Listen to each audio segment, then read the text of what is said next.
ஏ ராணி, 100 நாள் வேலைக்கு கிளம்புறதுன்னா அவ்வளோ ஈஸின்னு நினச்சிக்கிட்டியா? காலையில் எழுந்து புருஷனுக்கு சோறாக்கி, பிள்ளைங்களுக்கு தனியாக சோறாக்கி, பிள்ளைங்களை பள்ளிக்கூடத்தில் விட்டுட்டு, புருஷனை வேலைக்கு அனுப்பிட்டு, வீட்டில் கிடக்கிற துணியெல்லாம் துவச்சிட்டு, இதில் இடையில மாமியா கழுவி கத்திட்டு கிடப்பா, அந்த கழுவி வாயை மூடிட்டு, ஐயோ நேரமாச்சு, இப்போ போட்டால் எடுப்பாளவல, அப்புறமா எடுப்பாளவல என்னன்னு பதப்பதப்போட அங்கேருந்து ஓடி ஓடி வந்தா நீங்கள் அப்பந்தான் நெட்டு கிடைக்கலன்னு சொல்லுவீங்க. அப்போ வரும்பாரு ஒரு டென்ஷன். பார்த்து பார்த்து பொறுமை ரொம்ப டென்ஷன் ஆகிற போல. என்ன டீ டைலாக் ரொம்ப பெருசா போகுது. காலையில எழுந்து அவ்வளவு வேற செஞ்சுக்கிட்டு வர, நாங்களே ஒன்றும் அப்படி அழுத்து பேசல.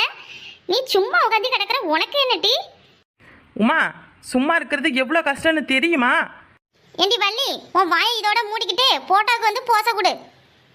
அப்படியே அந்த கீழே கிடக்கிற குப்பையை எடுக்கிற மாதிரியாவது ஒரு போச கொடுக்கம்மா. போட்டோ நேரம் ஈனு பல்ல காட்டிக்கிட்டு நிக்கிறீங்க.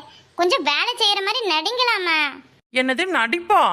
எங்களுக்கு சுட்டு போட்டாலும்